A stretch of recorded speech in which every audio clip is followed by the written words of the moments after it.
Assalamualaikum. I am Sama bin Kamar, your on-screen instructor of physics from tutorial.pk.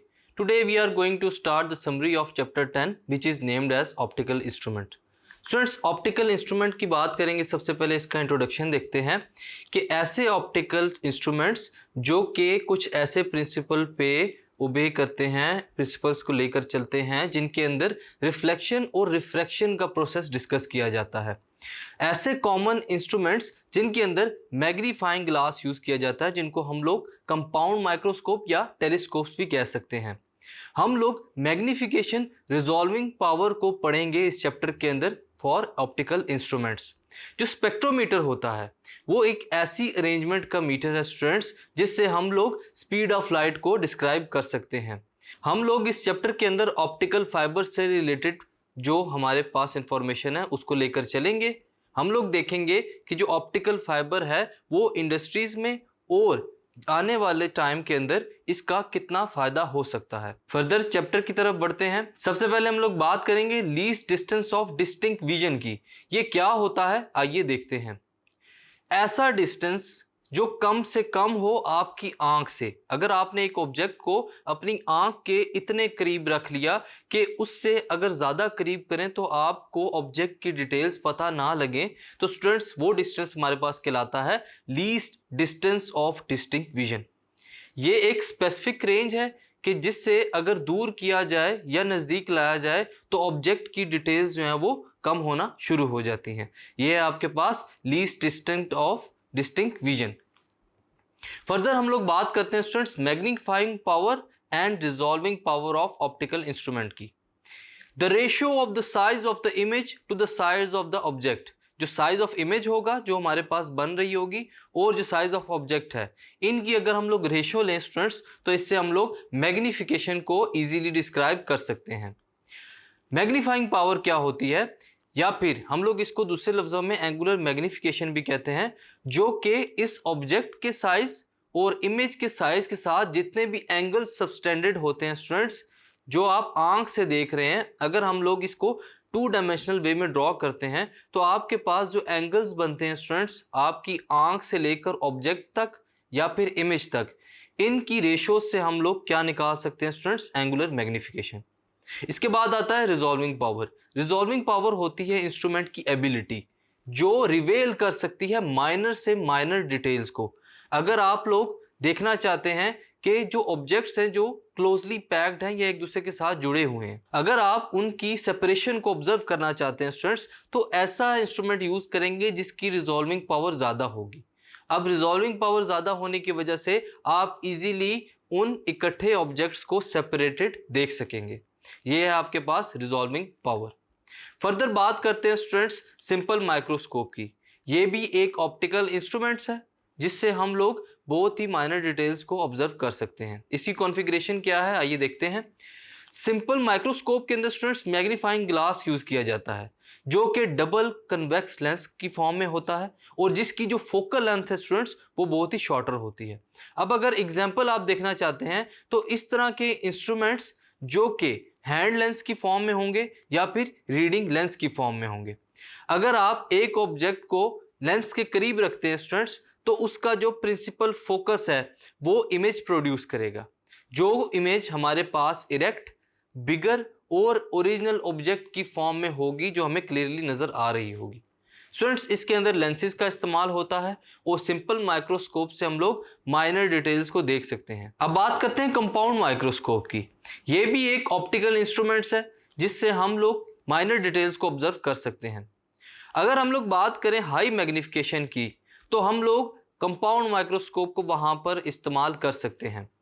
ये दो convex lenses के ऊपर consist कर रहा होता है। एक को हम लोग ऑब्जेक्ट लेंस का नाम देते हैं जिसकी बहुत ही शॉर्टर फोकल लेंथ होती है और दूसरा होता है हमारे पास आई पीस जो कि कंपैरेटिवली लॉन्गर फोकल लेंथ का होगा। आपके सामने जो डायग्राम शो हो रही है इसमें एग्जैक्टली आप लोग देख सकते हैं कि दो लेंसेज, एक ऑब्जेक्टिव और एक आई पीस जो है वो शो किया गया है। ऑब्जेक्ट लेंस के अंदर से भी इमेज पास होती है और जो रिफ्लेक्शन का प्रोसेस है वो आई पीस के अंदर से भी गुजरते हुए आंख तक पहुंचता है। सो अगर हम लोग माइनर डिटेल्स को ऑब्जर्व करना चाहते हैं स्टूडेंट्स तो हम लोग कंपाउंड माइक्रोस्कोप को प्रेफर करते हैं। अब बात करते हैं एस्ट्रोनॉमिकल टेलीस्कोप की। एस्ट्रोनॉमिकल टेलीस्कोप भी एक ऑप्टिकल इंस्ट्रूमेंट है। जैसा कि नाम से ही जाहिर है कि एस्ट्रोनॉमीज या फिर एस्ट्रोलॉजी से रिलेटेड जितनी भी डिटेल्स हैं, अगर उनको ऑब्जर्व करना चाहें तो हम लोग इस टेलीस्कोप के जरिए इजीली ऑब्जर्व कर सकते हैं। ये एक ऐसा टेलीस्कोप है जो कि डिस्टिंक्ट ऑब्जेक्ट्स की डिटेल्स को मेजर करने के लिए इस्तेमाल होता है। जो ऑब्जेक्ट डिस्टेंस पर होते हैं उनकी इमेज को ये लार्जर फॉर्म में अपीयर करके आपके सामने शो करवाता है। अब यहाँ पर जो विजुअल एंगल्स हैं स्टूडेंट्स, वो भी सबस्टैंडर्ड होते हैं जो कि एक नेकेड आई से इजीली ऑब्जर्व किए जा सकते हैं। इसके बाद हमारे पास फर्दर इनिशियली क्या होता है कि जो टेलीस्कोप्स हैं उनका एक्सटेंसिव यूज जो है वो एस्ट्रोनॉमीज या फिर एस्ट्रोलॉजी से रिलेटेड जो हमारे पास जितनी भी चीज़ें हैं स्टूडेंट्स, उसको ऑब्जर्व करने के लिए इस्तेमाल किया जाता रहा। आजकल जो एस्ट्रोनॉमिकल टेलीस्कोप्स आ रहे हैं स्टूडेंट्स, उनकी जो रेंज है वो ज़्यादा कर दी गई है ताकि जो डिस्टेंस ऑब्जेक्ट्स हैं उनकी जो डिटेल्स हैं उनको ईजिली मेजर किया जा सके। इसमें भी दो लेंसेज यूज होते हैं और दो लेंसेज यूज होने की वजह से जो हमारे पास माइनर डिटेल्स हैं वो इजीली नज़र आ जाती हैं। ये है हमारे पास एस्ट्रोनॉमिकल टेलीस्कोप। इसके बाद आता है स्टूडेंट्स हमारे पास स्पेक्ट्रोमीटर। स्पेक्ट्रोमीटर भी एक ऑप्टिकल डिवाइस है जो कि स्पेक्ट्रम ऑफ लाइन को ऑब्जर्व करने के लिए इस्तेमाल किया जाता है। अगर हम लोग different sources of light use कर रहे हैं स्टूडेंट्स, तो अगर हम लोग उनका स्पेक्ट्रम ऑब्जर्व करना चाहते हैं तो इसके लिए हम लोग स्पेक्ट्रोमीटर को यूज करते हैं। हम लोग स्पेक्ट्रोमीटर की मदद से जो डेविएशन ऑफ लाइट है थ्रू ग्लास प्रिज्म या फिर रिफ्रैक्टिव इंडेक्स हो किसी मटेरियल का थ्रू द प्रिज्म, वो हम लोग इजीली मेजर कर सकते हैं बाय यूजिंग स्पेक्ट्रोमीटर। अब अगर हम लोग इसके अंदर डायफ्रैक्शन ग्रेटिंग को यूज करते हैं तो स्पेक्ट्रोमीटर जो है वो किस लिए इस्तेमाल किया जा सकता है? डायफ्रैक्शन ग्रेटिंग की मदद से for observing wavelength of light. Student, spectrometer के तीन पार्ट्स होते हैं, कॉलीमीटर, टर्न टेबल और टेलीस्कोप। स्पेक्ट्रोमीटर इन तीन पार्ट्स के ऊपर, तीन इंस्ट्रूमेंट्स पार्ट्स के ऊपर जो है वो रिलाई कर रहा होता है, जिसकी मदद से, जिसकी अरेंजमेंट की वजह से जो हमारे पास डिटेल्स हैं वो इजीली ऑब्जर्व की जा सकती है। ये है हमारे पास स्पेक्ट्रोमीटर। अब बात करेंगे स्पीड ऑफ लाइट को मेजर करने की, कि कैसे स्पीड ऑफ लाइट को मेजर किया गया और कौन सा एक्सपेरिमेंट है जिसकी मदद से स्पीड ऑफ लाइट को ऑब्जर्व किया जा सकता है। Light travels so rapidly that is very difficult to measure its speed. Light की स्पीड को मेजर करना बहुत ही मुश्किल है। Galileo was the first person जिन्होंने ये अटेम्प्ट किया था कि वो स्पीड को मेजर कर सकें, लेकिन वो सक्सीड नहीं हो सके थे to measure the speed of light. लेकिन उसकी जगह पे माइकलसन ने एक्सपेरिमेंट्स को परफॉर्म किया, उन्हीं डिटेल्स को आगे लेकर चलते रहे और उन्होंने एक ऐसा इंस्ट्रूमेंट बनाया जिसकी मदद से वो स्पीड ऑफ लाइट को मेजर कर सके थे। स्पीड ऑफ लाइट को मेजर करने के लिए यहाँ पर हम लोग इस टेलीस्कोप के अंदर, इस एक्सपेरिमेंट के अंदर, इस डिवाइस के अंदर ऐसी चीज़ को मेजर करेंगे जिससे हम लोग स्पीड ऑफ लाइट को इजीली फिर नाप सकते हैं। स्पीड ऑफ लाइट मेजर करने के लिए क्या किया जाता है इस इंस्ट्रूमेंट के अंदर स्टूडेंट्स? स्पीड को कुछ फासला तय करवाया जाता है। उस डिस्टेंस को जब वो जितने टाइम में लाइट कवर करती है स्टूडेंट्स, तो उस टाइम को मेजर कर लिया जाता है जिससे हम लोग स्पीड ऑफ लाइट का अंदाज़ा इजीली लगा सकते हैं। और ये किस एक्सपेरिमेंट में परफॉर्म हुआ? माइकलसन एक्सपेरिमेंट में। फर्दर बात करते हैं अब हम लोग स्टूडेंट्स फाइबर ऑप्टिक्स की। फाइबर ऑप्टिक केबल्स क्या होती है, आइए देखते हैं। फाइबर ऑप्टिक्स हमारे पास थिन और लाइट वेट केबल्स होती हैं जिनके अंदर से जो डाटा है स्टूडेंट्स वो ट्रांसमिट किया जा सकता है by using speed of light. ये इतना एफिशिएंट है कि हम लोग इससे डाटा को बगैर इंटरप्ट हुए और बगैर डिस्टॉर्ट हुए हम लोग एक जगह से दूसरी जगह पहुंचा सकते हैं। फाइबर ऑप्टिक का प्रिंसिपल क्या है और उसके अंदर डाटा किस तरह मूव करता है, आइए देखते हैं। Propagation of light in an optical fibre requires that the light should be totally confined within the fibre.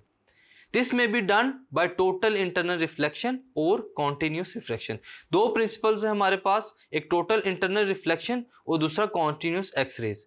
आपकी स्क्रीन पे दोनों प्रोसेसेस को शो किया जा रहा है स्टूडेंट्स कि जो फाइबर ऑप्टिक्स के अंदर टोटल इंटरनल रिफ्लेक्शन के थ्रू लाइट मूव करती है तो वहां पर स्पेसिफिक एंगल्स के ऊपर क्लेडिंग और कोर के साथ टकराते हुए जो लाइट है वो एंगल्स बनाती है और इन्हीं एंगल्स की बिना पर हम लोग ऑब्जर्व करते हैं कि लाइट जो है वो किस तरह ट्रांसमिट होती है by using the process total internal reflection. दूसरा प्रोसेस है हमारे पास continuous refraction.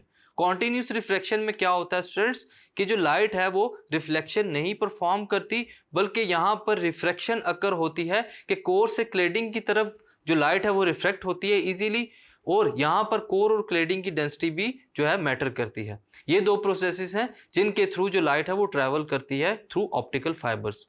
Types of optical fibres, हमारे पास 3 तरह की टाइप्स होती हैं। एक single mode step index fibre, दूसरे का नाम है multi mode step index fibre, और थर्ड है हमारे पास multi mode graded index fibre. ये तीनों आपस में कंपैरिजन के लिहाज से स्टूडेंट्स एक दूसरे से ज़्यादा बेहतर हैं क्या करने के लिए, डाटा को ट्रांसमिट करने के लिए, और इनकी क्वालिटीज़ भी जैसे जैसे आप लोग बढ़ाते हैं स्टेप से मल्टी की तरफ और मल्टी से मल्टी ग्रेडेड की तरफ जाते हैं, तो फाइबर ऑप्टिक्स के फायदे उतने ही बढ़ते जाते हैं। अब बात करते हैं signal transmission and conversion of sound, कि कैसे फाइबर ऑप्टिक्स के अंदर जो है स्टूडेंट्स सिग्नल ट्रांसमिट होते हैं और कैसे डाटा जो है वो कन्वर्ट होता है साउंड के अंदर। इसके 3 स्टेप्स हैं। सबसे पहले एक ट्रांसमीटर यूज होता है जो कि इलेक्ट्रिकल सिग्नल को लाइट सिग्नल में कन्वर्ट करता है। दूसरा है ऑप्टिकल फाइबर जो कि गाइड करता है सिग्नल्स को कि कौन सा पाथ उन्होंने फॉलो करना है। और थर्ड पार्ट होता है हमारे पास रिसीवर, जो कि उन सिग्नल्स को कैप्चर करता है और फिर कन्वर्ट करता है किसके अंदर, इलेक्ट्रिकल सिग्नल्स के अंदर। इस प्रोसेस के थ्रू, इन स्टेप्स के थ्रू चलते हुए जो लाइट है वो ट्रांसमिट होती है ऑप्टिकल फाइबर के अंदर। अब लास्ट में बात करेंगे लॉसेस ऑफ पावर की, कि ऑप्टिकल फाइबर के अंदर जो डाटा है वो अगर लॉस होता है तो वो किन रीजंस की बिना पर होगा। जैसे ही लाइट ट्रांसफर करती है स्टूडेंट्स, ट्रांसमिट होती है फाइबर ऑप्टिक के थ्रू, तो वहां पर मल्टीपल रिफ्लेक्शंस अकर होती हैं। इन मल्टीपल रिफ्लेक्शंस की वजह से क्या होता है स्टूडेंट्स कि जो डाटा है वो एब्जॉर्ब कर लेती है क्लेडिंग। अब क्लेडिंग के डाटा ऑब्जॉर्व करने की वजह से डाटा जो है वो स्कैटर भी हो सकता है। क्यों? क्योंकि वहां पर इंप्योरिटीज भी यूज की गई हैं। जैसे ही ग्लास को मैन्युफैक्चर करने के लिए स्टूडेंट्स इंप्योरिटीज ऐड करते हैं, तो क्या होता है स्टूडेंट्स, इन इंप्योरिटी एटम्स के थ्रू क्या होगा, जो रिफ्लेक्शन है वो बढ़ जाएगी और जो डाटा है वो स्कैटर होने की वजह से एब्जॉर्ब हो सकता है उन एटम्स के अंदर with in the fibre glass. तो ये वजह हो सकती है हमारे पास डाटा डिस्टॉर्ट होने की, जिसकी वजह से जो डाटा है वो इंटरप्ट हो सकता है।